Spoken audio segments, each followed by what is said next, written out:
여보, 당신이에요? 찻잔이 바닥에 떨어져 산산조각 났습니다. 7년 전 죽은 줄만 알았던 남편이 눈앞에 서 있었죠. 독일에서 온 의료기기 전문가 이준혁이라는 이름표를 달고 있었지만 그 눈빛과 왼손 약지의 수술 흉터는 분명 진우의 것이었습니다. 병원 회의실에서 청소를 하던 수연의 다리가 풀리는 순간 진우의 눈빛이 애원하듯 그녀를 향했습니다. 도대체 죽은 남편이 왜 다른 이름으로, 그것도 남편을 죽이려 했던 강태성 이사장 앞에 나타난 걸까요? 사연 시작합니다. 새벽 4시 30분. 수연의 손목에서 진동 알람이 울렸습니다. 눈을 뜨기도 전에 오른쪽 어깨가 욱신거리기 시작했죠. 어제 성원대학병원 VIP 병동 대리석 바닥을 닦느라 무리한 탓이었습니다. 반지하 월세방의 축축한 공기가 폐를 무겁게 눌렀고 곰팡이 냄새가 코를 찔렀습니다. 콜록, 콜록. 옆방에서 시어머니의 기침 소리가 들려왔습니다. 가래가 끓는 소리가 섞여 있었죠. 파킨슨병이 악화되면서 기침도 잦아졌습니다. 수연은 조용히 일어나 시어머니 방문을 살짝 열었습니다. 어르신은 힘겹게 숨을 쉬며 잠들어 계셨어요. 이불을 목까지 끌어올려 드린 후 수연은 부엌으로 향했습니다. 냉장고 문을 열자 텅 빈 선반이 보였습니다. 계란 2개와 김치 조금, 그리고 어제 남은 밥이 전부였죠. 월말이 다가오면서 생활비가 바닥났습니다. 시어머니 파킨슨병 약값으로만 월 180만 원, 반지하 월세 90만 원, 거기에 딸 서윤의 취재활동 지원금까지 더하면 늘 빠듯했습니다. 수연은 찬물로 얼굴을 씻으며 거울을 보았습니다. 48살. 한때는 탱탱했던 피부에 깊은 주름이 패였고 새치가 절반을 넘었습니다. 무엇보다 눈빛이 변했죠. 7년 전만 해도 희망으로 반짝이던 눈이 이제는 체념으로 흐릿해졌습니다. 청소 유니폼을 입으며 수연은 오늘 일정을 머릿속으로 정리했습니다. 첫 번째는 강남 성형외과 원장 자택, 두 번째는 제약회사 임원 자택, 마지막은 성원대학병원 VIP 병동. 세 곳을 돌면 하루 18만 원이었습니다. 지하철역까지 걸어가는 길, 수연의 무릎이 시큰거렸습니다. 계단을 오르내리는 청소 일을 7년째 하다 보니 관절이 성할 리 없었죠. 그래도 멈출 수 없었습니다. 시어머니와 딸을 위해서라도 버텨야 했으니까요.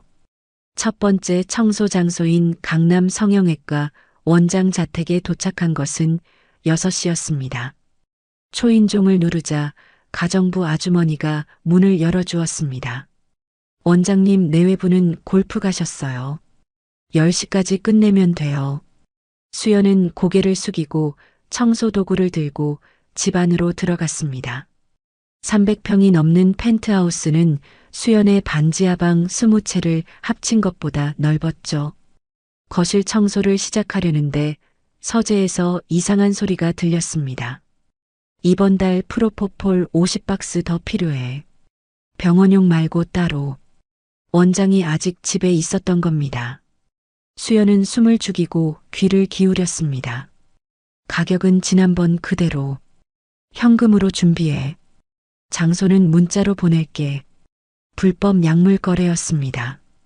수연의 심장이 빠르게 뛰었지만 모른 척하고 조용히 거실로 돌아왔습니다. 이런 일은 처음이 아니었어요. 부자들의 더러운 비밀을 알게 되어도 입을 다물어야 했습니다. 그게 가정부의 첫 번째 규칙이었으니까요. 1시간 반 만에 청소를 끝내고 나온 수연은 두 번째 장소로 향했습니다. 제약회사 임원 자택은 한남동 고급 빌라에 있었죠.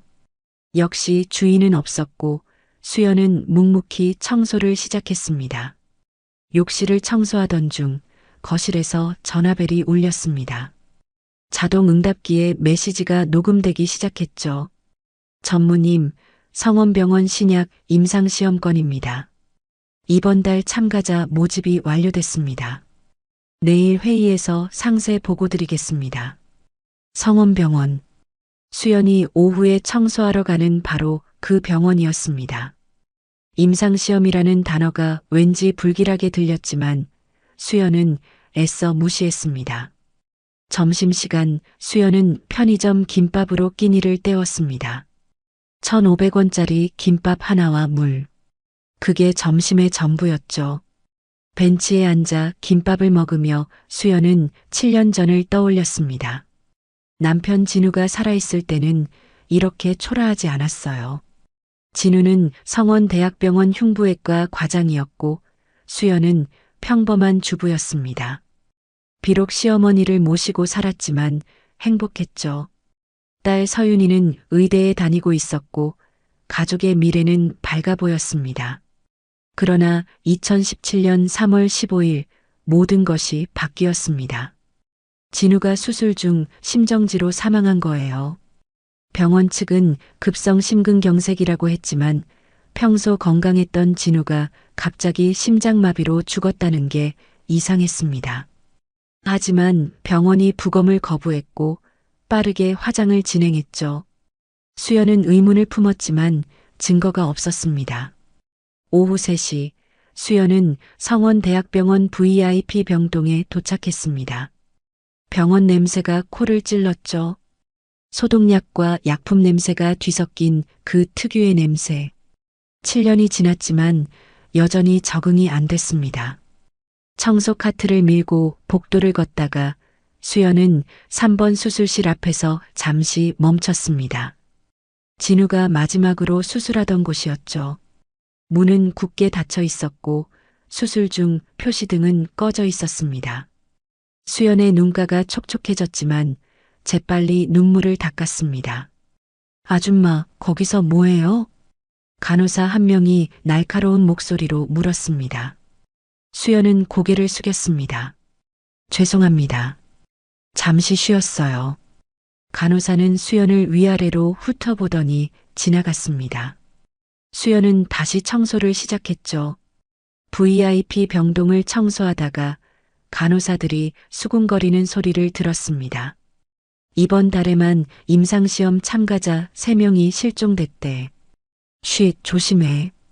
여기 귀가 많아. 간호사들이 수연을 힐끗 보고는 자리를 떴습니다.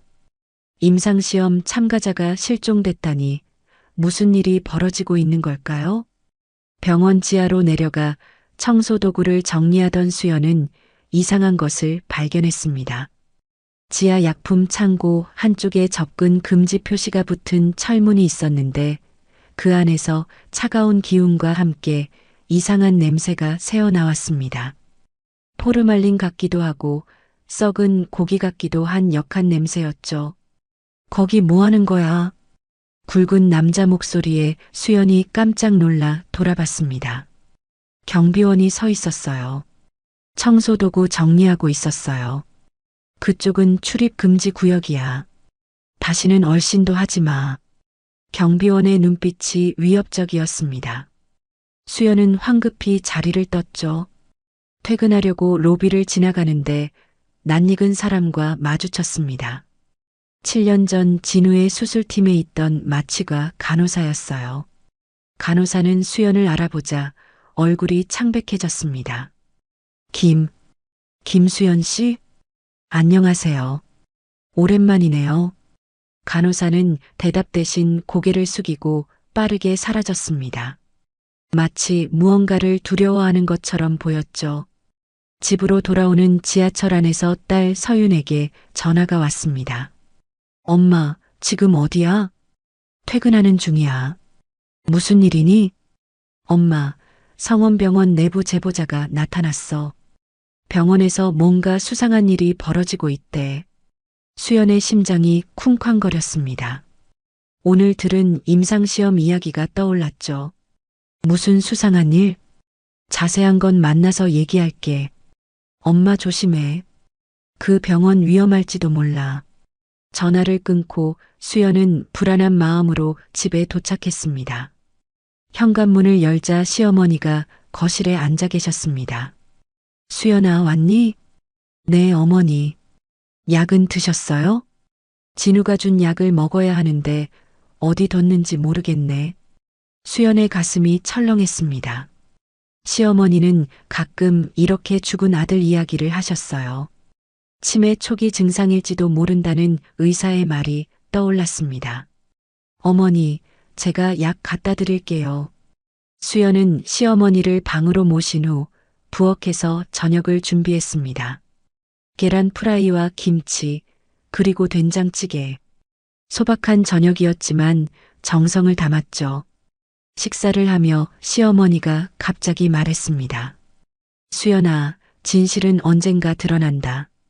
꼭 기억해. 네, 무슨 말씀이세요? 그냥 문득 드는 생각이야. 시어머니는 더 이상 말하지 않았지만 그 눈빛에는 뭔가 더 하고 싶은 말이 있는 것 같았습니다. 밤 10시 수연은 서윤이 준 자료를 펼쳐보았습니다. 성원병원에서 진행 중인 임상시험 목록이었죠. 항암제, 치매치료제, 희귀병 신약 등 수십 가지 약물이 시험 중이었습니다. 그런데 이상한 점이 있었어요. 임상시험 참가자 수가 서류상으로는 1,300명이 넘는데 실제 기록은 훨씬 적었습니다. 수연은 갑자기 오늘 병원 지하에서 맡았던 이상한 냄새가 떠올랐습니다. 그리고 간호사들이 했던 말도 임상시험 참가자들이 실종됐다는 그 말이 계속 머릿속을 맴돌았죠. 창밖을 보니 보슬비가 내리기 시작했습니다. 반지하 창문에 빗물이 흘러내렸어요. 수연은 7년 전 그날도 이렇게 비가 왔다는 걸 떠올렸습니다. 진우가 죽던 날도 봄비가 내렸죠. 혹시 진우의 죽음도 단순한 사고가 아니었을까? 병원이 무언가를 숨기고 있는 건 아닐까? 수연은 처음으로 그런 의심을 품었습니다. 7년이 지났지만 이제라도 진실을 알아내야 한다는 생각이 들었죠. 내일도 병원에 가야 합니다. 하지만 이제는 단순히 청소만 하지 않을 거예요. 진실을 찾아낼 겁니다. 남편의 죽음에 숨겨진 비밀을, 그리고 병원에서 벌어지는 수상한 일들의 실체를 말이죠. 다음 날 저녁 수연은 평소보다 일찍 집에 돌아왔습니다. 서윤이 중요한 이야기가 있다며 집으로 오겠다고 했거든요. 시어머니를 위해 미역국을 끓이며 수연은 어제부터 계속 마음을 짓누르던 불안감을 떨쳐내려 애썼습니다. 수연아, 국 냄새 좋구나. 시어머니가 부엌으로 들어오셨습니다. 파킨슨병 때문에 손이 미세하게 떨리고 있었지만 오늘은 컨디션이 괜찮아 보였어요. 어머니, 식탁에 앉아 계세요. 금방 차려드릴게요. 식탁에 앉은 시어머니가 갑자기 말했습니다. 진실은 언젠가 드러난다. 수연아, 이 말 꼭 기억해. 어제도 같은 말씀을 하셨는데 오늘은 더 진지한 표정이었습니다. 수연이 국을 떠다드리며 물었죠. 어머니, 혹시 제게 하실 말씀이 있으신가요? 시어머니는 잠시 수연을 바라보다가 고개를 저었습니다. 하지만 그 눈빛에는 분명 무언가를 숨기고 있는 듯한 불안함이 서려 있었어요. 저녁 8시 서윤이 도착했습니다. 26살의 딸은 피곤해 보였지만 눈빛만은 날카로웠죠. 의료 전문 기자로 일하면서 늘 진실을 파헤치는 일에 열정적이었습니다. 엄마, 이거 봐. 서윤이 노트북을 펼쳤습니다. 화면에는 성원병원 임상시험 관련 자료들이 가득했어요. 유령 임상시험이라고 들어봤어? 유령 임상시험? 서류상으로만 존재하는 가짜 임상시험이야. 실제로는 환자가 없는데 서류에는 있는 것처럼 꾸며놓는 거지. 서윤이 마우스를 클릭하자 엑셀 파일이 열렸습니다. 거기에는 임상시험 참가자 명단이 있었는데 이상한 점이 한눈에 보였죠. 주민등록번호가 비슷한 패턴으로 반복되고 있었습니다. 이 사람들 실제로는 존재하지 않아. 제보자가 확인해준 내용이야. 그런데 더 충격적인 건 서윤이 다른 파일을 열었습니다. 실종자 명단이었죠. 지난 5년간 성원병원 임상시험에 참가했다가 실종된 사람이 127명이야. 수연의 손이 떨렸습니다. 커피잔을 테이블에 내려놓으며 숨을 깊이 들이쉬었죠. 그 사람들은 어떻게 된 거야? 아무도 몰라. 병원 측은 중도 포기했다고 주장하는데 가족들은 연락이 완전히 끊겼대. 그때 시어머니가 방에서 나오셨습니다. 서윤의 노트북 화면을 힐끗 보시더니 갑자기 얼굴이 창백해졌어요. 할머니, 괜찮으세요? 서윤이 일어나 시어머니를 부축했습니다.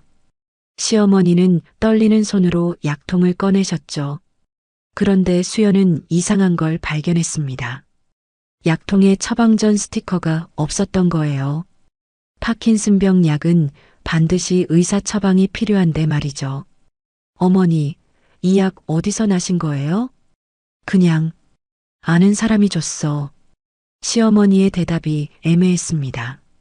수연이 약통을 자세히 들여다보니 알약이 일반 파킨슨병 약과는 조금 달라 보였어요. 색깔도 더 진했고 크기도 미묘하게 컸습니다.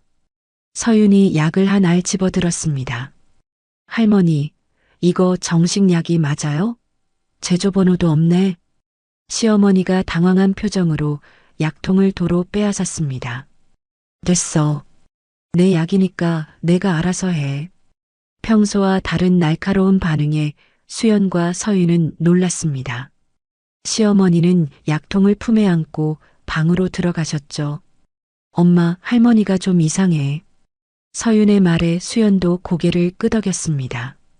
분명 뭔가 숨기고 있는 게 있었어요.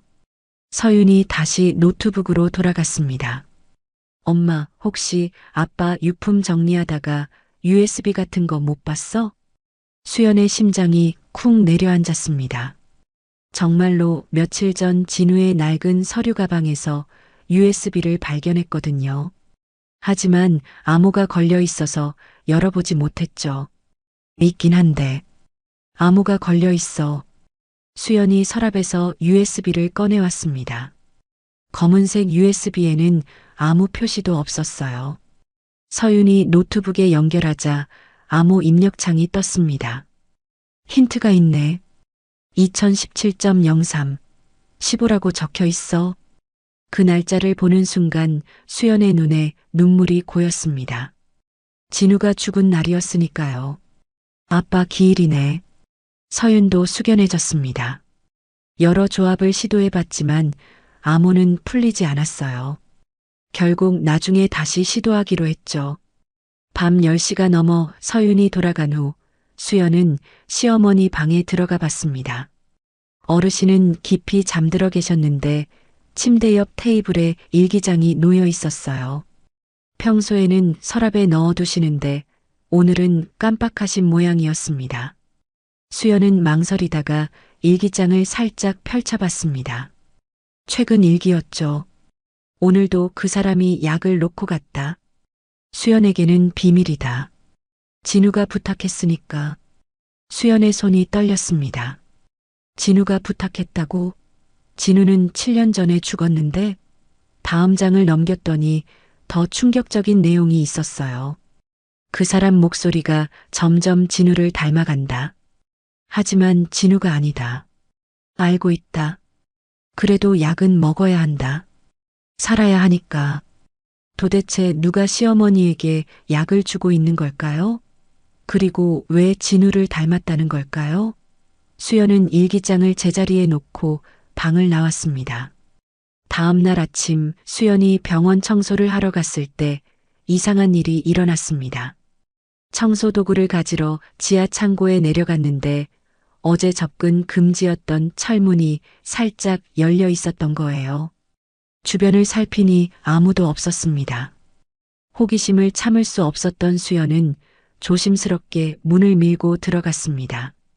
긴 복도가 나타났고 끝에는 또 다른 문이 있었죠. 문 앞에 다가가니 안에서 기계음이 들렸습니다. 그리고 낮은 목소리들도요. 이번 달 15일에 운반이야. 여느 때처럼 새벽 3시에 검은 상자 준비는 20개 준비됐어. 냉동 상태 유지하고 있고, 냉동 상태? 검은 상자에 뭘 넣어서 냉동하고 있다는 걸까요? 수연이 더 들으려는 순간 뒤에서 누군가 어깨를 잡았습니다. 여기서 뭐 하시는 거죠? 배정훈 행정실장이었습니다. 날카로운 눈빛으로 수연을 노려보고 있었죠. 수연의 심장이 미친 듯이 뛰었지만 애써 침착한 척했습니다. 청소도구 찾고 있었어요. 문이 열려 있길래 앞으로 이쪽은 얼씬도 하지 마세요. 다음에 또 발견되면 해고입니다. 배정훈의 목소리에는 경고가 담겨 있었습니다. 하지만 이상하게도 그의 표정에는 분노보다는 다른 감정이 스쳐 지나갔어요. 슬픔 같기도 하고 후회 같기도 한 복잡한 감정이었죠. 수연이 황급히 자리를 뜨려는데 배정훈이 낮은 목소리로 말했습니다. 호기심이 화를 부릅니다. 특히 여기서는 3층 창고도 마찬가지예요. 3층 창고. 왜 갑자기 3층 창고 이야기를 하는 걸까요? 경고인지 힌트인지 알 수 없는 말이었습니다. 오후가 되어 VIP 병동을 청소하던 중 수연은 의사들이 나누는 대화를 엿들었습니다. 7년 전 박진우 사건 같은 일은 피해야 해. 그때는 정말 아찔했지. 수술 중에 그런 일이 일어나다니. 강태성 이사장님이 직접 무마하셨잖아. 아니었으면 병원이 문 닫았을 거야. 수연은 숨을 죽이고 더 들으려 했지만 의사들이 자리를 떴습니다. 강태성 이사장이 진우의 죽음을 무마했다고? 그렇다면 정말 단순한 의료사고가 아니었던 걸까요? 퇴근 시간 수연은 병원 로비에서 또다시 그 마취과 간호사를 만났습니다. 이번에는 간호사가 먼저 다가왔어요. 김수연 씨, 잠깐 이야기 좀 할 수 있을까요? 두 사람은 병원 앞 커피숍으로 갔습니다. 간호사는 불안한 듯 계속 주변을 살폈죠. 그날 박진우 선생님 수술 때 이상한 일이 있었어요. 무슨 일이요? 마취약 용량이 평소의 3배였어요. 제가 확인하려 했는데 위에서 그대로 진행하라고. 간호사의 목소리가 떨렸습니다. 7년 동안 가슴에 묻어뒀던 비밀을 털어놓는 것 같았어요. 누가 지시한 거예요? 더 이상은 말할 수 없어요. 저도 가족이 있어요. 간호사는 그 말을 끝으로 자리를 떴습니다. 하지만 충분했어요. 진우의 죽음이 의도적이었다는 증거였으니까요. 집에 돌아온 수연은 현관문 손잡이를 잡다가 이상한 걸 발견했습니다. 손잡이 아래쪽에 작은 흠집이 있었는데 분명 어제는 없었던 거예요. 누군가 문을 열려고 시도한 흔적 같았습니다. 집 안에 들어가니 시어머니가 식탁에 앉아 계셨습니다. 그런데 맞은편 의자에 찻잔이 2개 놓여 있었어요. 어머니, 누구 왔다 갔어요? 아니, 아무도 안 왔어. 하지만 찻잔 중 하나에는 아직 따뜻한 기운이 남아 있었습니다. 그리고 재떨이에는 담배꽁초가 있었죠. 시어머니는 담배를 피우지 않으시는데 말이에요. 밤이 깊어가는데 수연은 잠을 이룰 수 없었습니다. 진우의 죽음, 병원의 비밀, 시어머니의 이상한 행동, 그리고 오늘 들은 모든 이야기가 퍼즐 조각처럼 머릿속을 맴돌았죠. 창밖을 보니 보름달이 떠 있었습니다. 갑자기 시어머니가 했던 말이 떠올랐어요. 진실은 언젠가 드러난다. 그래요. 진실은 반드시 드러날 겁니다.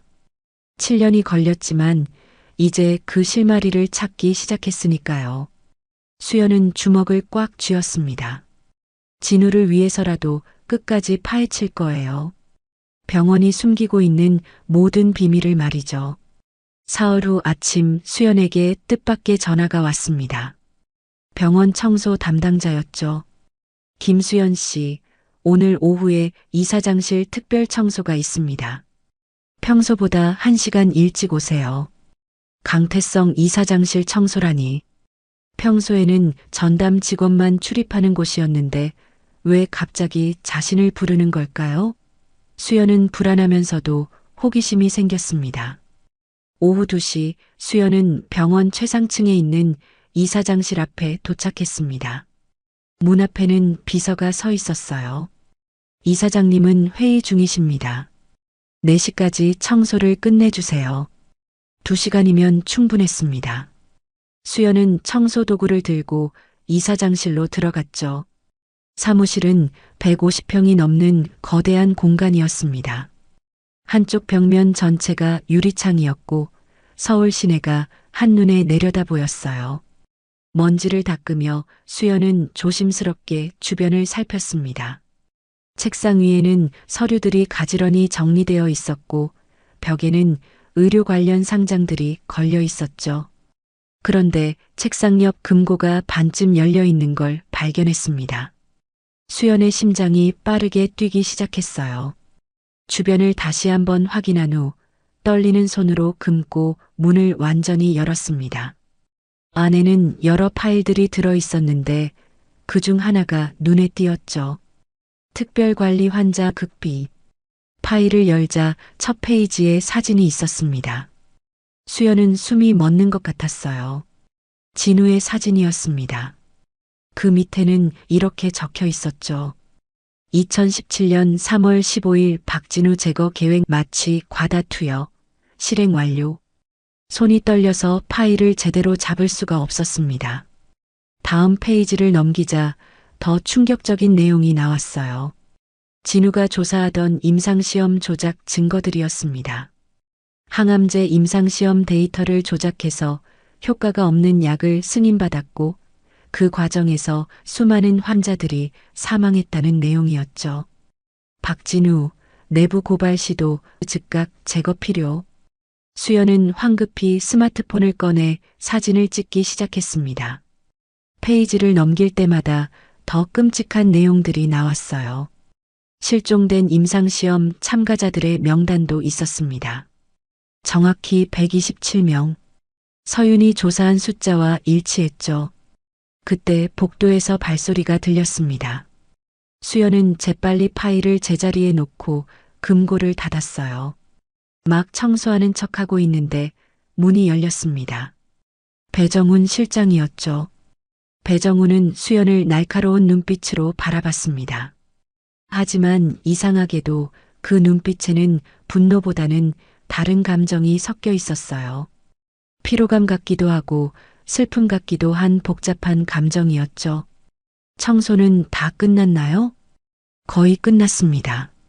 배정훈이 금고 쪽을 흘끗 보더니 다시 수연을 바라봤습니다.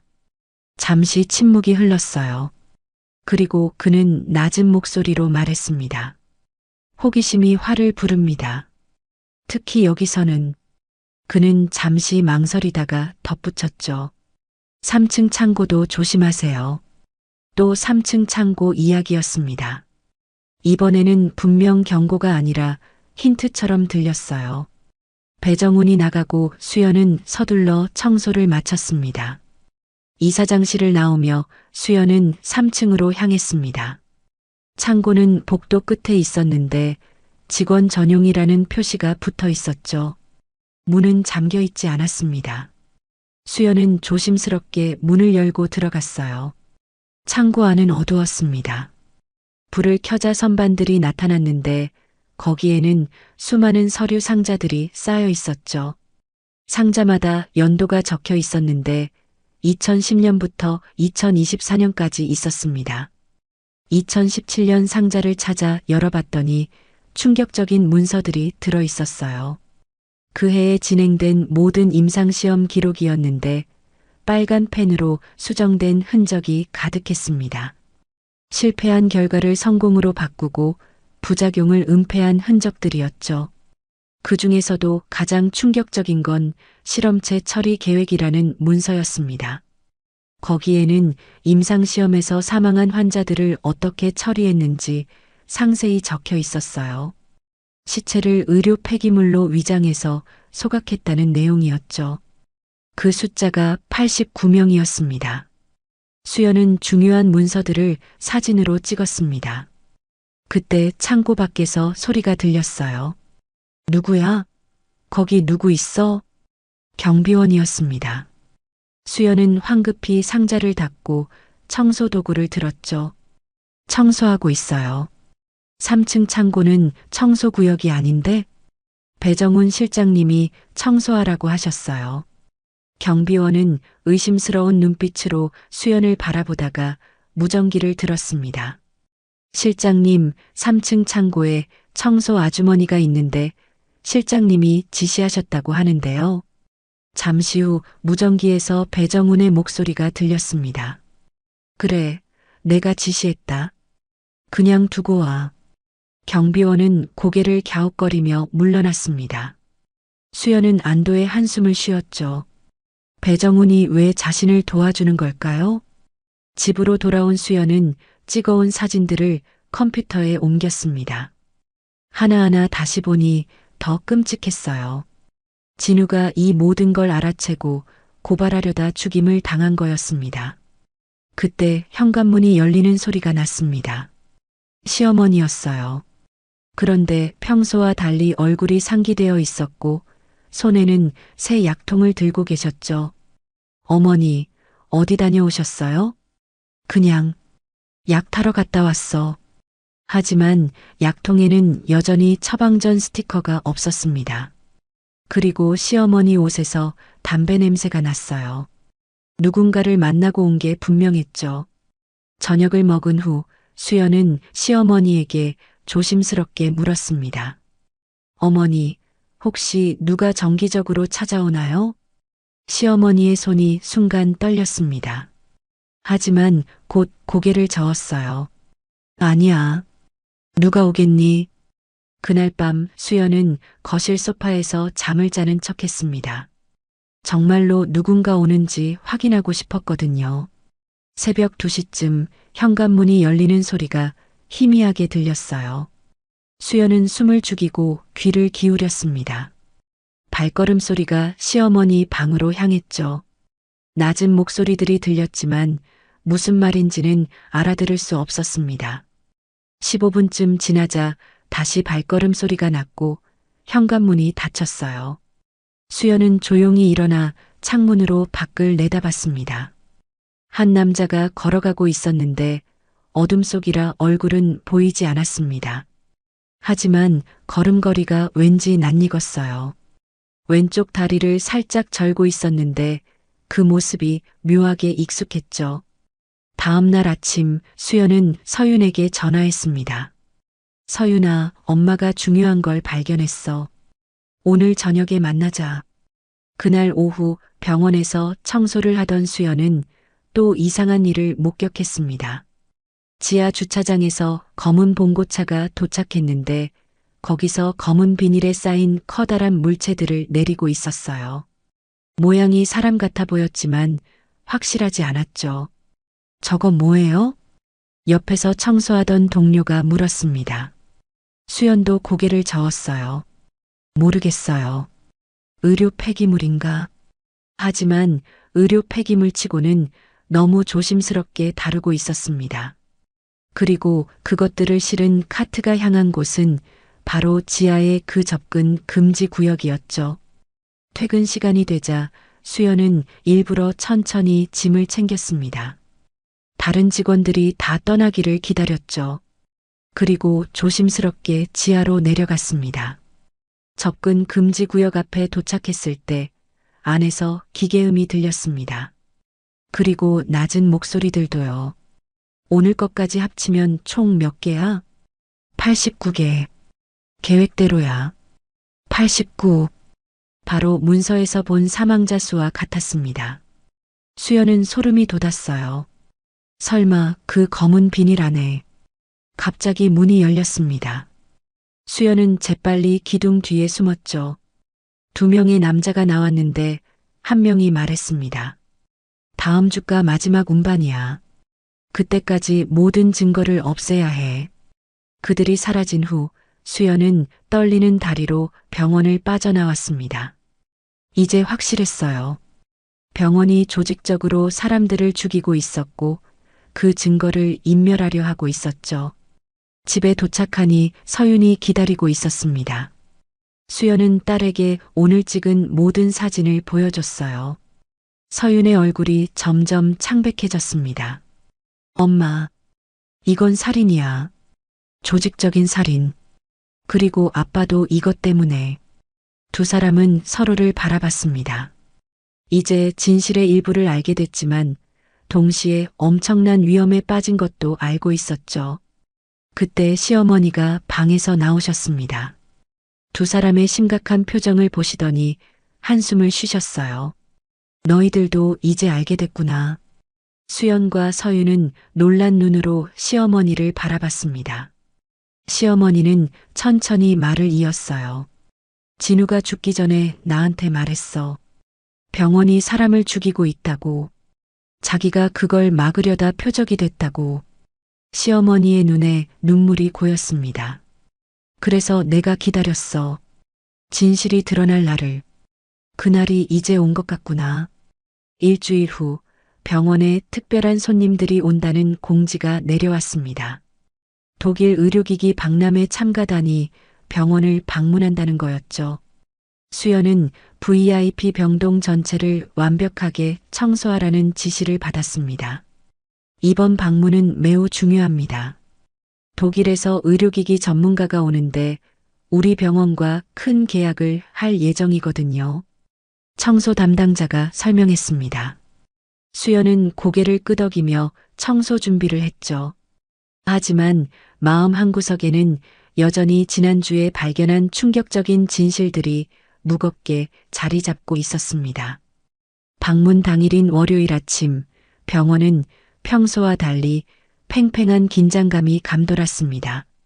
간호사들은 새 유니폼을 입었고 의사들도 평소보다 더 정돈된 모습이었죠. 수연은 회의실 유리창을 닦으며 밖을 내다봤습니다. 검은 리무진 한 대가 병원 정문에 멈춰 섰어요. 차에서 내린 사람들 중 한 명이 수연의 시선을 사로잡았습니다. 수염을 기르고 안경을 쓴 남자였는데 키가 크고 마른 체격이었죠.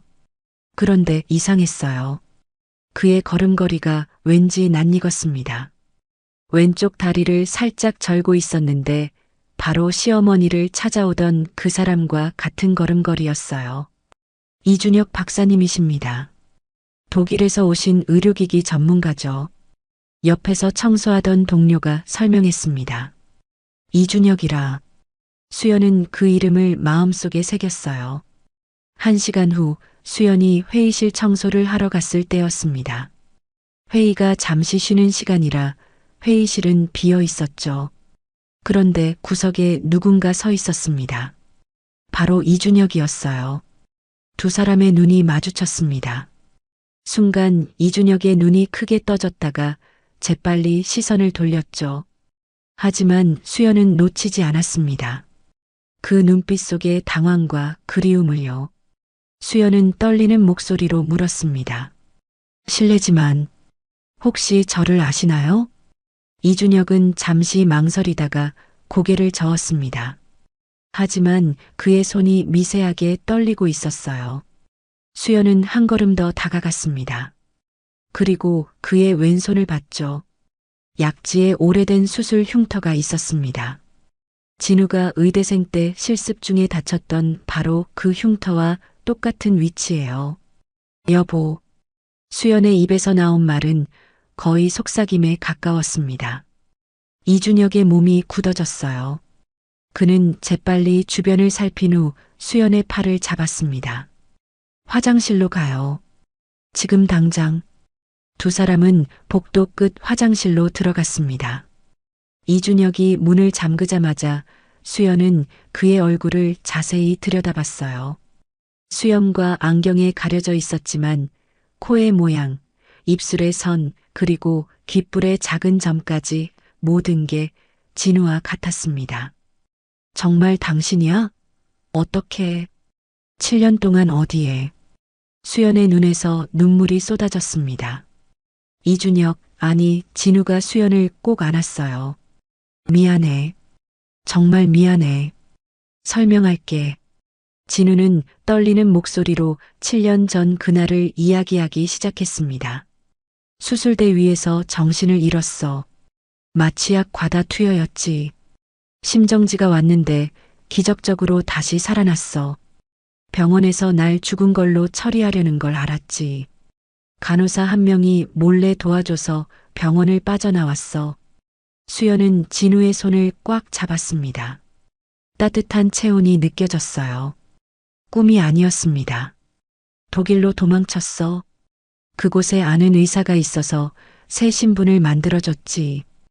의료기기 분야를 다시 공부해서 전문가 자격을 얻었고, 이준혁이라는 이름으로 7년을 살았어.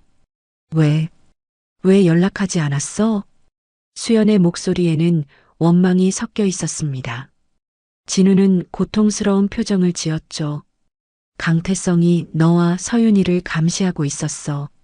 내가 살아있다는 걸 알면 너희가 위험해질 거였어. 그래서 어머니께만 몰래 약을 전달했어. 정식 루트로는 구할 수 없는 특수 치료제였거든. 시어머니를 찾아오던 사람이 정말 진우였던 겁니다. 수연은 복잡한 감정에 휩싸였어요. 기쁨과 분노, 안도와 배신감이 뒤섞였죠. 이제 왜 돌아온 거야? 복수하려고. 아니, 정의를 실현하려고. 7년 동안 증거를 모았어. 강태성의 모든 비리를 폭로할 거야. 진우는 주머니에서 작은 종이를 꺼냈습니다. 이건 우리가 연락할 방법이야. 병원 옥상 화단 3번째 화분 밑에 메모를 숨기면 내가 확인할게. 그때 밖에서 누군가 화장실 문을 두드렸습니다. 이준혁 박사님, 회의 시작합니다. 진우는 수연을 보며 입모양으로 말했습니다. 아직은 위험해. 모르는 척 해줘. 수연은 고개를 끄덕였습니다. 진우가 먼저 화장실을 나갔고 수연은 5분 후에 나왔죠.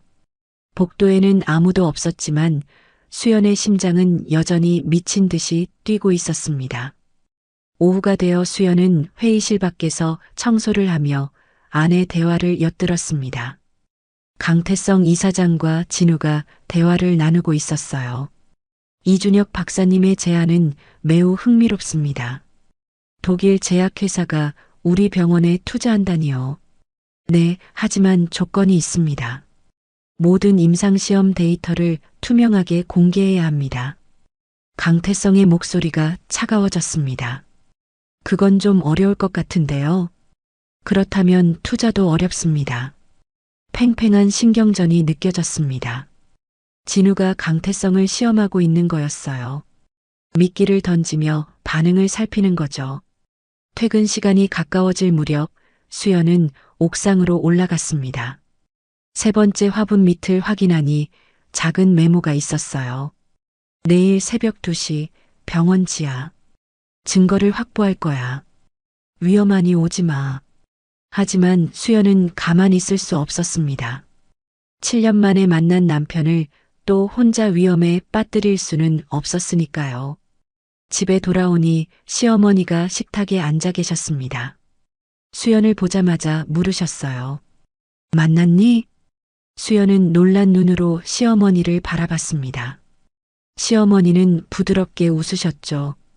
다 알고 있었어. 진우가 살아있다는 것도, 널 지키기 위해 숨어 지냈다는 것도.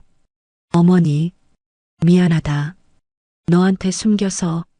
하지만 진우가 간곡히 부탁했어. 너와 서윤이를 지키기 위해서라고. 시어머니의 눈에 눈물이 고였습니다. 7년 동안 혼자 비밀을 지켜온 고통이 느껴졌어요. 저녁 식사 후 서윤이 집에 왔습니다. 긴급한 소식이 있다고 했죠. 엄마 병원에서 대규모 증거인멸을 준비하고 있대. 다음 주까지 모든 서류를 소각할 계획이래. 수연은 진우가 내일 새벽에 증거를 확보하러 간다는 걸 떠올렸습니다. 시간이 없었어요. 서윤아, 엄마가 할 말이 있어. 수연은 깊은 숨을 들이쉬고 말했습니다. 아빠가 살아있어. 서윤의 얼굴이 새하얗게 변했습니다. 믿을 수 없다는 표정이었죠. 뭐라고요? 엄마 지금 무슨... 수연은 오늘 있었던 일을 차근차근 설명했습니다. 진우가 이준혁이라는 이름으로 돌아온 것, 7년 동안의 사정, 그리고 복수 계획까지. 서유는 충격에 휩싸여 한참 동안 말을 잇지 못했습니다. 그러다 갑자기 울음을 터뜨렸어요. 아빠가 정말 살아있다고? 세 여자는 서로를 끌어안고 울었습니다. 기쁨과 슬픔이 뒤엉킨 눈물이었죠. 밤 11시 수연은 잠을 이룰 수 없었습니다. 새벽 2시에 진우가 위험한 일을 하러 간다는 생각에 불안했어요. 결국 수연은 결심했습니다. 혼자 가게 둘 수는 없다고. 새벽 1시 30분 수연은 조용히 집을 나섰습니다. 병원까지는 30분이면 충분했어요. 텅 빈 거리를 걸으며 수연은 7년 전을 떠올렸습니다. 진우가 마지막으로 집을 나서던 그날 아침, 평소와 달리 오래 안아주며 말했었죠. 사랑해. 무슨 일이 있어도. 그때는 그 말의 의미를 몰랐습니다. 이제야 알 것 같았어요. 진우는 이미 위험을 감지하고 있었던 거였죠. 병원 지하 주차장에 도착한 수연은 숨을 죽이고 기다렸습니다. 새벽 2시 정각 한 그림자가 나타났어요. 진우였습니다. 왜 왔어? 위험하다고 했잖아. 혼자 보낼 수 없었어. 7년이면 충분해. 진우는 잠시 수연을 바라보다가 손을 내밀었습니다. 그럼 같이 가자. 조심해야 해. 두 사람은 손을 잡고 어둠 속으로 걸어 들어갔습니다. 7년 만에 다시 하나가 된 부부는 이제 진실을 향해 나아가고 있었죠. 위험이 기다리고 있다는 걸 알면서도 멈출 수 없었습니다. 정의를 위해서, 그리고 서로를 위해서요. 지하 복도는 차가운 형광등 빛만이 희미하게 비추고 있었습니다. 수연과 진우는 조심스럽게 발걸음을 옮기며 접근 금지 구역으로 향했죠. 진우가 작은 손전등을 꺼내 들었습니다. 여기서부터는 CCTV 사각지대야. 내가 며칠 동안 동선을 파악했어. 두 사람은 철문 앞에 도착했습니다. 진우가 주머니에서 전자카드를 꺼냈어요. 어디서 구한 거야? 협조자가 있어. 나중에 설명할게. 철문이 열리자 긴 복도가 나타났습니다. 끝에는 또 다른 문이 있었는데 거기서 희미한 기계음이 들렸죠. 진우가 문에 귀를 대고 잠시 듣더니 고개를 끄덕였습니다. 아무도 없어. 들어가자. 문을 열자 충격적인 광경이 펼쳐졌습니다. 거대한 냉동고들이 줄지어 있었고 그 안에는 검은 비닐에 쌓인 물체들이 가득했어요. 수연은 손으로 입을 막았습니다. 비닐 밖으로 사람의 손이 보였거든요. 이게 실종된 임상시험 참가자들이야. 진우의 목소리가 떨렸습니다. 그는 카메라를 꺼내 사진을 찍기 시작했죠. 수연도 스마트폰으로 영상을 촬영했습니다. 그때 복도에서 발소리가 들렸습니다. 두 사람은 재빨리 냉동고 뒤에 숨었어요. 문이 열리고 2명의 남자가 들어왔습니다. 내일 새벽에 다 옮기는 거 맞지? 응. 소각장으로 바로 이송해. 흔적도 남기지 말라고 했어. 남자들이 나간 후 진우는 수연을 보며 말했습니다. 시간이 없어. 오늘 밤에 모든 증거를 확보해야 해. 두 사람은 서둘러 더 많은 증거를 수집했습니다. 파일 캐비닛에서 서류들을 찾아 촬영하고 컴퓨터에서 데이터를 USB에 복사했죠. 그러던 중 수연이 충격적인 문서를 발견했습니다. 여보, 이것 봐. 문서에는 임상시험 참가자 1300명 현황이라고 적혀 있었습니다. 실종 127명, 사망 확인 89명, 그리고 나머지는 처리 중이라고 표시되어 있었어요. 처리 중이라니. 아직 살아있는 사람들도 있다는 거야? 진우가 다른 문서를 뒤적이다가 병원 지도를 발견했습니다. 거기에는 비밀 시설들이 표시되어 있었는데 지하 3층에 특별병동이라는 곳이 있었죠. 가보자. 거기에 뭔가 있을 거야. 하지만 수연은 진우의 팔을 잡았습니다. 너무 위험해. 우리가 할 수 있는 일에는 한계가 있어. 하지만 살아있는 사람들이 있을 수도 있어. 두 사람 사이에 잠시 긴장감이 흘렀습니다. 정의를 추구하는 진우와 안전을 걱정하는 수연의 갈등이었죠. 일단 여기서 나가자. 증거는 충분히 모았어. 수연의 말에 진우는 마지못해 고개를 끄덕였습니다. 두 사람이 밖으로 나오려는데 갑자기 경보음이 울렸어요. 누군가 우리를 발견한 것 같아. 뛰어. 두 사람은 필사적으로 달렸습니다. 뒤에서 발소리가 따라왔죠. 비상구를 통해 주차장으로 나온 두 사람은 진우의 차에 올라탔습니다. 집으로 가면 안 돼. 추적당할 거야. 진우는 차를 몰고 한강공원으로 향했습니다. 새벽 3시 공원은 텅 비어 있었어요. 두 사람은 벤치에 앉았습니다. 이제 어떻게 할 거야? 수연의 질문에 진우는 USB를 꺼내 보였습니다. 여기에 모든 증거가 있어. 내일 기자회견을 열 거야. 하지만 강태성이 가만히 있지 않을 거야. 알아. 그래서 너와 서윤이는 안전한 곳으로 피해야 해. 수연은 고개를 저었습니다. 아니야. 7년을 기다렸어. 이제 함께 싸울 거야. 진우는 수연의 손을 꼭 잡았습니다. 차가웠던 손이 서로의 온기로 따뜻해졌죠. 다음 날 아침 수연이 집에 돌아왔을 때 서윤이 거실에서 기다리고 있었습니다. 얼굴이 창백했어요. 엄마, 큰일 났어. 병원에서 할머니를 데려갔어. 수연의 가슴이 철렁했습니다. 뭐라고? 왜? 갑자기 위독하다면서. 근데 이상해. 할머니는 어제까지 괜찮으셨는데. 수연은 즉시 진우에게 연락했습니다. 진우도 놀란 목소리로 대답했어요. 인질로 잡은 거야. 내가 뭔가 알아냈다는 걸 눈치챈 것 같아. 오전 10시 수연과 서윤은 병원으로 향했습니다. 시어머니는 VIP 병동 특실에 입원해 있었어요. 병실 앞에는 경비원이 서 있었죠. 면회는 안 됩니다. 환자 보호자인데요. 죄송합니다. 의사 지시입니다. 그때 배정훈 실장이 나타났습니다. 그의 표정은 평소와 달랐어요.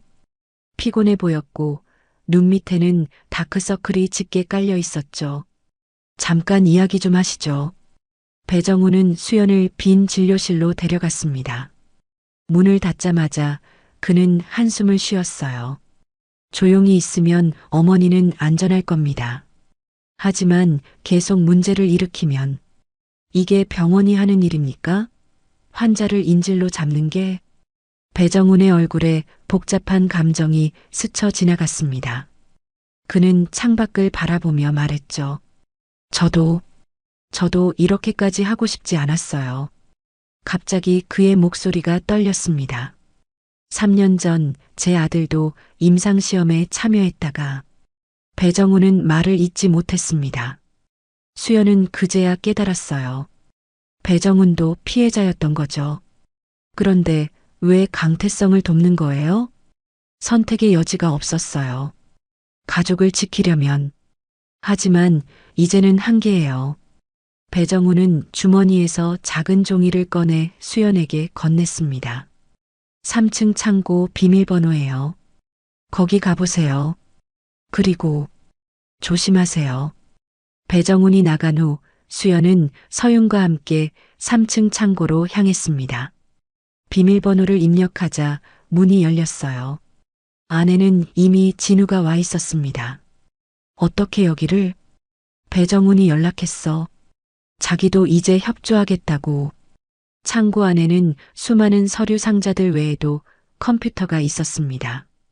진우가 컴퓨터를 켜자 화면에 파일 목록이 떴어요. 이건 지난 10년간의 모든 임상시험 데이터야. 서윤이 놀란 목소리로 말했습니다. 여기 언론사 리스트도 있어요. 강태성이 매수한 기자들 명단이에요. 검찰과 경찰 명단도 있어. 증거는 생각보다 훨씬 방대했습니다. 강태성의 비리는 병원을 넘어 사회 전체에 뿌리를 내리고 있었어요. 그때 수연의 핸드폰이 울렸습니다. 모르는 번호였죠. 김수연 씨죠? 전 최영철이라고 합니다. 전 검찰 의무관이었어요. 무슨 일이시죠? 7년 전 박진우 의사 사건을 조사했었습니다. 그때 수술실 CCTV 원본을 보관하고 있어요. 도움이 필요하시면 연락하세요. 전화를 끄는 수연은 진우와 서윤을 봤습니다. 이제 퍼즐 조각들이 맞춰지고 있었어요. 우리가 이길 수 있을까? 서윤의 물음에 진우가 대답했습니다. 혼자서는 못해. 하지만 우리가 함께라면, 그리고 진실을 원하는 사람들이 함께한다면 가능해. 그 순간 창고 문이 벌컥 열렸습니다. 강태성이 부하들과 함께 서 있었어요. 다들 여기 모여 있었군요. 편하네요. 강태성의 차가운 미소가 섬뜩했습니다. 이제 진짜 대결이 시작되려 하고 있었죠. 강태성이 창고 안으로 들어오며 차가운 미소를 지었습니다. 그의 뒤에는 경비원 4명이 서 있었죠. 수연은 본능적으로 진우와 서윤을 가로막고 섰습니다. 어머니를 놓아주세요. 이건 불법이에요. 강태성은 코웃음을 쳤습니다. 그의 눈빛은 얼음처럼 차가웠어요. 불법이라고요? 제가 이 병원의 법입니다. 그때 배정훈이 뒤늦게 창고에 들어왔습니다. 강태성을 보자 얼굴이 굳어졌죠. 이 사장님 여기는. 배 실장, 당신이 이들을 도왔군요. 강태성의 목소리에는 실망과 분노가 섞여 있었습니다. 배정훈은 고개를 숙였지만 곧 다시 들어올렸어요. 더 이상은 못하겠습니다. 제 아들도 당신들이 죽였어요. 아들이 약해서 죽은 거지. 임상시험은 원래 위험한 법이야. 배정훈의 얼굴이 붉어졌습니다. 주먹을 꽉 쥐었지만 참고 있었죠. 강태성은 서류들을 훑어보며 말했습니다. 이 정도 증거로 뭘 할 수 있다고 생각하나? 검찰도 경찰도 언론도 다 내 편이야. 진우가 앞으로 나섰습니다. 수염과 안경을 벗어던지며 자신의 정체를 드러냈죠. 박진우. 강태성의 눈이 순간 크게 떠졌습니다. 하지만 곧 다시 여유를 되찾았어요. 살아있었군. 그때 확실히 처리했어야 했는데 7년 동안 기다렸습니다. 당신을 무너뜨리기 위해. 두 사람 사이에 팽팽한 긴장감이 흘렀습니다. 그때 수연의 전화가 울렸어요. 화면에는 병원이라고 떴죠. 여보세요? 김수연 씨, 어머님이 갑자기 위독해지셨어요. 지금 당장 오셔야 합니다. 수연의 얼굴이 새하얗게 변했습니다. 강태성이 비열한 미소를 지었어요. 선택하세요. 어머니를 살릴 건가, 정의를 추구할 건가? 수연은 떨리는 손으로 진우를 바라봤습니다. 진우의 눈에도 고통이 서려 있었죠. 서윤이 엄마의 팔을 잡았습니다. 엄마, 할머니한테 가야 해요. 세 사람이 창고를 나가려 하자 강태성이 말했습니다. 조용히 있으면 최고의 신약으로 치료해 주겠소. 하지만 계속 문제를 일으키면 위협은 분명했습니다. 가족이 돌아서려는 순간 배정훈이 갑자기 외쳤어요. 잠깐. 모두가 돌아봤습니다. 배정훈의 손에는 핸드폰이 들려 있었고 화면에는 녹음 중이라는 표시가 떴어요. 방금 이사장님이 하신 말씀 다 녹음했습니다. 협박과 살인 교사 인정이죠. 강태성의 얼굴이 일그러졌습니다. 경비원들에게 손짓하자 그들이 배정훈에게 다가갔어요. 하지만 배정훈은 물러서지 않았습니다. 이미 클라우드에 업로드했어요. 절 해치면 자동으로 언론사에 전송됩니다. 순간 창고가 조용해졌습니다. 그때 복도에서 급한 발소리가 들렸어요. 간호사가 헐떡이며 들어왔습니다. 이사장님, 큰일 났습니다. 기자들이 병원 로비에 몰려왔어요. 서윤이 핸드폰을 들어 보였습니다. 제가 이미 제보했어요. 병원 지하의 시신들 사진도 함께요. 강태성의 얼굴이 창백해졌습니다. 그는 황급히 창고를 빠져나갔고 경비원들도 따라갔죠. 수연과 가족은 서둘러 시어머니의 병실로 향했습니다. VIP 병동 특실에 도착하니 의료진이 분주하게 움직이고 있었어요. 혈압이 급격히 떨어지고 있습니다. 담당 의사가 설명했습니다. 수연은 의사의 팔을 잡았어요. 뭘 투여한 거예요? 왜 갑자기 이렇게 됐죠? 의사는 대답을 회피했습니다. 그때 진우가 링거액을 확인하더니 얼굴이 굳어졌어요. 이건 실험 약물이야. 당장 빼. 의료진이 망설이자 진우는 직접 링거를 뺐습니다. 그리고 자신의 가방에서 약을 꺼내 투여했죠. 내가 독일에서 가져온 해독제야. 이걸로 안정될 거야. 10분이 지나자 시어머니의 혈압이 서서히 회복되기 시작했습니다. 수연은 안도의 한숨을 쉬며 시어머니의 손을 잡았어요. 어머니, 괜찮으세요? 시어머니가 천천히 눈을 떴습니다. 진우를 보자 희미하게 웃었죠. 진우야, 이제야 다 함께 있구나. 가족이 서로를 끌어안고 있을 때 병실 문이 열렸습니다. 최영철이 들어왔어요. 50대 중반의 그는 단정한 양복을 입고 있었죠. 박진우 씨, 드디어 만나는군요. 최영철은 가방에서 USB를 꺼냈습니다. 7년 전 수술실 CCTV 원본입니다. 마치 과다 투여 장면이 선명하게 찍혀 있죠. 진우가 USB를 받으며 물었습니다. 왜 이제야? 그때는 압력이 너무 셌어요. 하지만 양심을 계속 속일 수는 없었죠. 그때 서윤이 핸드폰을 보며 말했습니다. 엄마, 뉴스 속보예요. 검찰이 병원 압수수색을 시작했대요. TV를 켜자 병원 앞이 생중계되고 있었습니다. 검찰 차량들이 줄지어 들어오고 취재진이 몰려 있었죠. 성원병원 대규모 의료 비리 의혹, 검찰 정격 압수수색. 자막이 화면 아래를 흘렀습니다. 강태성이 검은 승용차에 타는 모습이 포착됐어요. 도주하는 것 같았죠. 배정훈이 병실로 들어왔습니다. 그의 표정은 결연했어요. 제가 검찰에 자수하겠습니다. 그리고 모든 걸 증언할게요. 그는 수연을 보며 말했습니다. 죄송합니다. 더 일찍 용기를 냈어야 했는데. 수연은 고개를 끄덕였습니다. 배정훈도 피해자였고 이제라도 바른 선택을 한 거니까요. 저녁이 되자 병원은 완전히 다른 분위기가 됐습니다. 검찰이 증거를 확보하고 의료진들이 줄줄이 연행되었죠. 그 중에는 7년 전 진우의 수술에 참여했던 의사들도 있었습니다. 병실에서 가족들이 모여 있을 때 뉴스에서 또 다른 속보가 나왔어요. 강태성 이사장 공항에서 긴급 체포. 화면에는 수갑을 찬 강태성의 모습이 나왔습니다. 그의 오만했던 얼굴은 이제 초췌해 보였죠. 시어머니가 진우의 손을 잡으며 말했습니다. 이제 진실이 드러났구나. 7년이 걸렸지만 진우는 어머니의 손을 꼭 잡았습니다. 수연과 서윤도 손을 포겠어요. 네 사람의 손이 하나로 모였죠. 밤이 깊어가는데 병실 창밖으로 별들이 보였습니다. 수연은 창밖을 바라보며 생각했어요. 아직 완전히 끝난 건 아니었습니다.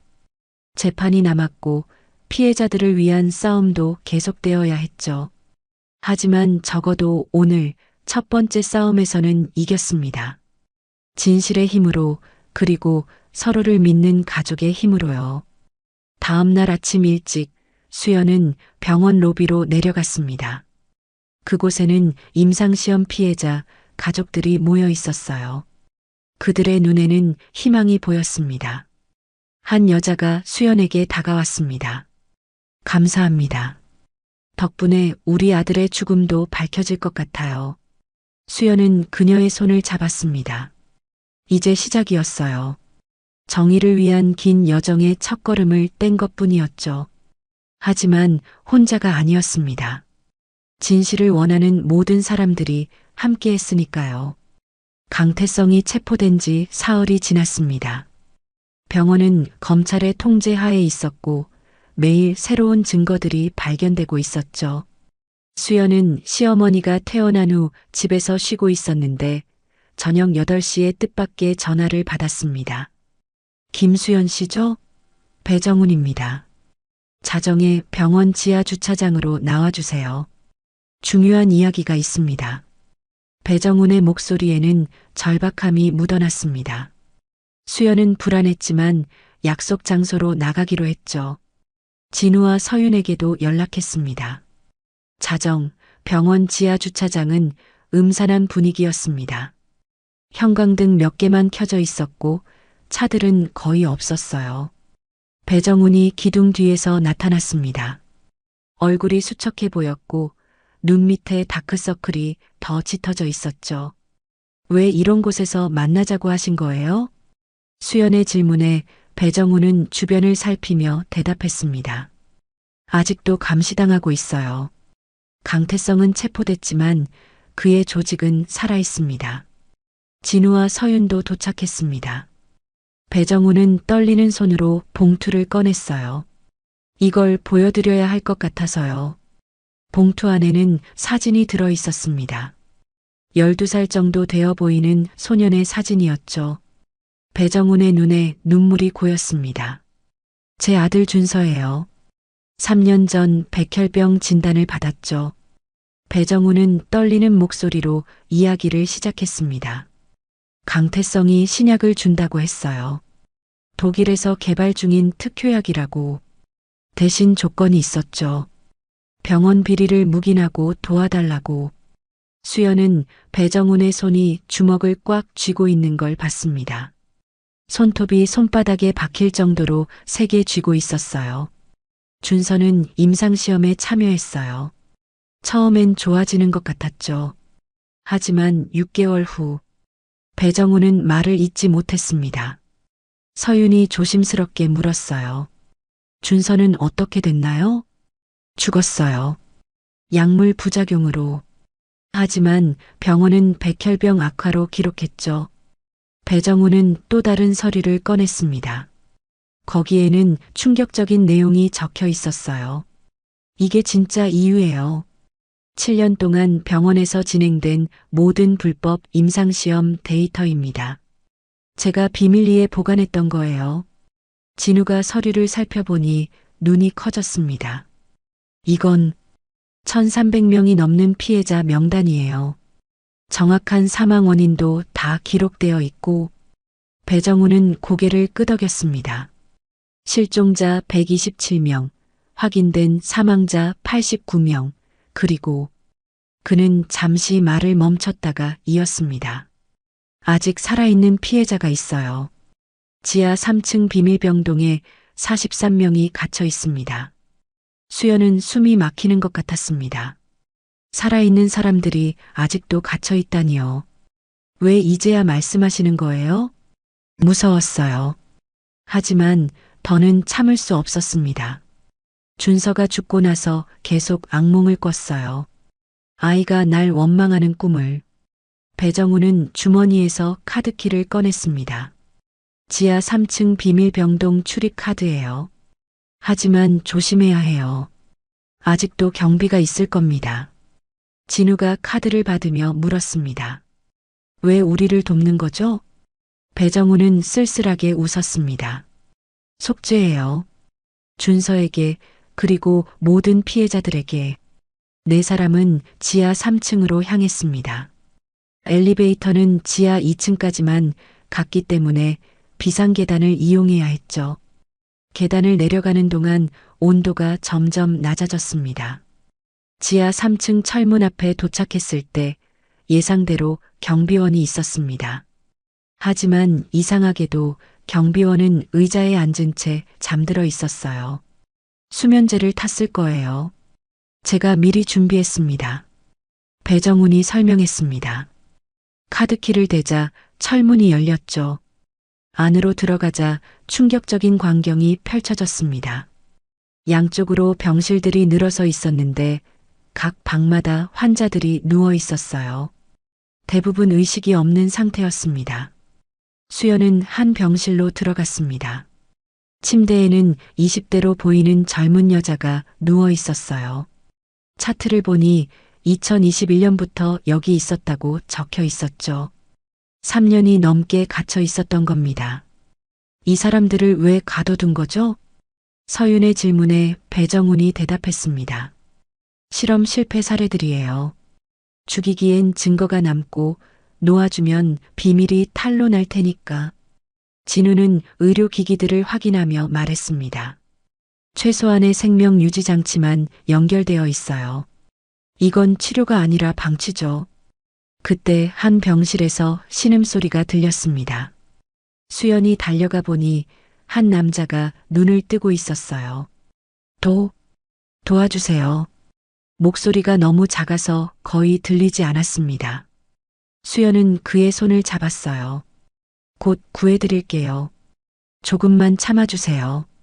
배정훈이 USB를 진우에게 건넸습니다. 여기 모든 환자들의 의료 기록이 있어요. 그리고 그는 잠시 망설이다가 말을 이었습니다. 강태성이 해외 계좌로 빼돌린 돈이 3천억 원이 넘습니다. 그 증거도 있어요. 서윤이 즉시 사진과 영상을 찍기 시작했습니다. 이 모든 걸 세상에 알려야 했으니까요. 경찰에 신고해야 해요. 수연이 전화를 꺼내려 하자 배정훈이 막았습니다. 아직이에요. 내일 새벽 6시에 모든 증거가 인멸될 계획이 있어요. 지금 신고하면 증거를 없앨 시간을 주는 거죠. 그럼 어떻게 해야 하죠? 진우가 시계를 봤습니다. 새벽 2시였어요. 4시간 안에 모든 증거를 확보하고 환자들을 대피시켜야 해요. 배정훈이 또 다른 정보를 꺼냈습니다. 사실 한 가지 더 있어요. 박진우 선생님, 7년 전 수술실 CCTV 원본 말고도 다른 증거가 있습니다. 모두가 배정훈을 바라봤습니다. 그는 작은 봉투를 꺼냈어요. 강태성이 직접 지시하는 음성이 녹음된 파일이에요. 선생님을 죽이라는 명령이 담겨 있죠. 진우의 얼굴이 굳어졌습니다. 7년 만에 자신을 죽이려 했던 진짜 증거를 마주한 거였어요. 새벽 3시, 4사람은 필사적으로 움직였습니다. 환자들의 상태를 확인하고 증거를 수집하고 구조 계획을 세웠죠. 배정훈이 마지막으로 말했습니다. 오전 6시 정각, 제가 기자회견을 열겠습니다. 모든 걸 고백하고 자수할 거예요. 수연은 배정훈을 바라봤습니다. 그의 눈에는 결연함과 함께 해방감이 보였어요. 준서가 하늘에서 지켜보고 있을 거예요. 배정훈의 말에 그는 고개를 끄덕였습니다. 이제야 아이 얼굴을 볼 수 있을 것 같네요. 동이 트기 시작했습니다. 병원 창밖으로 붉은 햇살이 비치기 시작했죠. 새로운 날이 밝아오고 있었습니다. 진실이 드러날 날이요. 새벽 5시 서윤의 특종 보도가 온라인에 먼저 공개되었습니다. 성원병원 지하 비밀병동 43명 감금 피해자 발견이라는 제목과 함께 충격적인 사진들이 올라왔죠. 순식간에 조회수가 폭발적으로 늘어났습니다. 병원 앞에는 취재진이 모이기 시작했고 구급차와 경찰차들이 줄지어 도착했습니다. 수연은 지하 3층에서 환자들을 대피시키는 것을 도우며 안도감과 긴장감을 동시에 느꼈어요. 조심해서 옮겨요. 이분들은 3년 넘게 제대로 된 치료를 못 받았어요. 의료진들이 조심스럽게 환자들을 이송하기 시작했습니다. 그중 한 젊은 여자가 수연의 손을 잡았어요. 고맙습니다. 살아있을 줄 몰랐어요. 눈물이 흘러내리는 그녀의 얼굴을 보며 수연도 울컥했습니다. 오전 6시 정각 배정훈이 병원 로비에서 기자회견을 시작했습니다. 수십 대의 카메라가 그를 향했죠. 배정훈의 얼굴은 창백했지만 목소리는 단호했습니다. 저는 성원병원 행정실장 배정훈입니다. 지난 7년간 병원에서 자행된 모든 비리에 가담했음을 고백합니다. 기자들이 술렁였습니다. 배정훈은 천천히 자신의 죄를 하나하나 털어놓기 시작했어요. 강태성 이사장의 지시로 불법 임상시험을 묵인했고 피해자들을 은폐하는 데 협조했습니다. 제 아들도 그 피해자 중 한 명이었습니다. 배정훈의 목소리가 떨렸지만 멈추지 않았습니다. 그는 USB를 들어보이며 말했죠. 여기 모든 증거가 있습니다. 1,300명의 피해자 명단, 3천억 원의 횡령 증거, 그리고 박진우 의사살인 교사 녹음 파일까지. 그 순간 법정에서는 강태성의 구속 전 피의자 신문이 진행되고 있었습니다. 강태성은 여전히 혐의를 부인하고 있었죠. 하지만 법정 TV에서 배정훈의 기자회견이 생중계되자 그의 얼굴이 흙빛으로 변했습니다. 검사가 일어나 말했습니다. 재판장님, 방금 결정적 증거와 증인이 나타났습니다. 법정문이 열리고 진우가 들어왔습니다. 7년 만에 법정에 선 진우는 떨리는 마음을 진정시키며 증언석에 섰어요. 저는 박진우입니다. 2017년 3월 15일 강태성의 지시로 수술 중 마취약 과다 투여를 당했습니다. 진우는 차분하게 그날의 일을 증언했습니다. 법정은 숨죽여 들었죠. 그리고 최영철이 제출한 수술실 CCTV 원본이 재생되었습니다. 화면에는 마취가 의사가 평소의 3배가 넘는 약물을 투여하는 장면이 선명하게 찍혀 있었어요. 그리고 수술실 밖에서 강태성이 지켜보는 모습도 포착되어 있었죠. 이에 있습니다. 조작된 영상일 수 있습니다. 강태성의 변호사가 외쳤지만 국과수 감정 결과 원본이 맞다는 확인이 나왔습니다. 이어서 피해자 가족들의 증언이 시작되었습니다. 30명이 넘는 유가족들이 줄지어 법정에 들어왔어요. 그들은 하나같이 가족을 잃은 아픔을 토로했습니다. 한 노인이 떨리는 목소리로 말했습니다. 제 손자는 20살이었어요. 희귀병 치료한다고 임상시험에 참여했다가 시체도 못 찾았습니다. 법정 안이 울음바다가 되었습니다. 판사도 안경을 벗고 눈을 닦았죠. 오후 2시 판사가 판결을 내렸습니다. 피고인 강태성에게 살인 교사 및 특정경제범죄 가중처벌법 위반 등으로 무기징역을 선고합니다. 방청석에서 박수가 터져 나왔습니다. 강태성은 고개를 떨구었고 곧바로 수갑이 채워졌어요. 피고인 배정훈은 자수와 수사 협조를 참작하여 징역 3년 집행유예 5년을 선고합니다. 배정훈은 고개를 숙여 인사했습니다. 그의 얼굴에는 안도감과 후회가 동시에 떠올랐죠. 재판이 끝난 후 수연과 진우, 서윤은 법원 앞에서 서로를 끌어안았습니다. 7년간의 기다림과 싸움이 드디어 끝난 것입니다. 이제 정말 끝이야. 수연의 말에 진우가 고개를 끄덕였습니다. 응, 이제 다시 시작이야. 그날 저녁 시어머니가 퇴원했습니다. 가족들은 오랜만에 집에서 함께 저녁을 먹었어요. 시어머니가 진우의 손을 잡으며 말했습니다. 고생했다. 이제 숨지 말고 당당하게 살아. 진우의 눈에 눈물이 고였습니다. 7년 동안 어머니 앞에서도 죽은 척해야 했던 고통이 떠올랐죠. 서윤이 밝게 말했습니다. 아빠, 의사 면허 회복 신청했어? 응, 특별 복권 절차를 밟고 있어. 공익 제보자 우대 정책 덕분에 빨리 처리될 거래. 일주일 후 수연은 뜻밖의 제안을 받았습니다. 피해자 가족 모임에서 의료 감시 시민단체를 만들자는 것이었죠. 김수연 씨가 대표를 맡아주셨으면 합니다.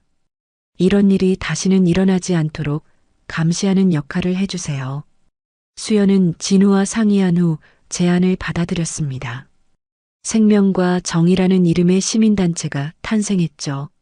한 달 후 진우는 의사 면허를 되찾았습니다. 그는 대형 병원이 아닌 작은 동네 의원을 열기로 했어요. 돈보다 생명을 우선하는 진짜 의사가 되고 싶어. 개원식 날 많은 사람들이 축하하러 왔습니다. 배정훈도 조용히 찾아와 화환을 놓고 갔죠. 화환에는 새로운 시작을 축하합니다라고 적혀 있었습니다. 서윤은 이번 사건 보도로 언론상을 받았습니다. 26살의 나이에 탐사보도 대상을 받은 최연소 기자가 된 거죠. 엄마 아빠 덕분이야. 정의를 포기하지 않는 법을 배웠어. 6개월이 지난 어느 날 수연은 성원병원 앞을 지나게 되었습니다. 병원 이름이 바뀌어 있었고 투명 경영을 약속하는 현수막이 걸려 있었어요. 병원 로비에는 피해자 추모비가 세워져 있었습니다. 1300명의 이름이 새겨진 검은 대리석 앞에서 수연은 잠시 묵념했죠. 1년 후 봄 가족들은 여행을 떠났습니다. 제주도 바닷가에서 수연은 진우의 손을 잡고 말했어요. 고마워요. 포기하지 않고 돌아와줘서 미안해. 7년이나 혼자 두고 괜찮아요. 이제 영원히 함께 할 테니까. 시어머니와 서윤도 함께 바다를 바라보며 웃었습니다. 파도 소리가 평화롭게 들렸죠. 저녁 무렵 진우가 가족들 앞에서 말했습니다. 오늘로 정확히 8년이야. 내가 죽은 줄 알았던 그날로부터. 모두가 잠시 침묵했습니다. 그리고 시어머니가 입을 열었어요. 진실은 언젠가 드러난다고 했지? 비록 오래 걸렸지만 결국 정의가 승리했어. 수연은 하늘을 올려다봤습니다. 노을이 아름답게 물들어 있었어요. 병원은 개혁되었고 피해자들은 전액 배상받았습니다. 강태성의 재산은 모두 몰수되어 피해자 지원 기금이 되었죠. 지하 비밀병동에 갇혀있던 43명도 모두 가족의 품으로 돌아갔습니다. 수연이 운영하는 시민단체는 이제 전국적인 조직이 되었습니다. 의료 비리를 감시하고 피해자를 돕는 중요한 역할을 하고 있죠. 마지막으로 수연은 일기장에 이렇게 적었습니다. 정의는 늦을 수 있지만 반드시 온다. 포기하지 않는 한 진실의 빛은 어둠을 이긴다. 우리 가족이 증명했듯이 지금까지 한 가족의 드라마 같은 이야기를 들어주셔서 감사합니다. 이 가족에게 하고 싶은 이야기가 있거나 응원을 해주고 싶다면 댓글 달아주세요. 그럼 오늘도 건강한 하루 되시고 다음에도 좋은 이야기로 찾아오겠습니다. 인생 소풍이었습니다.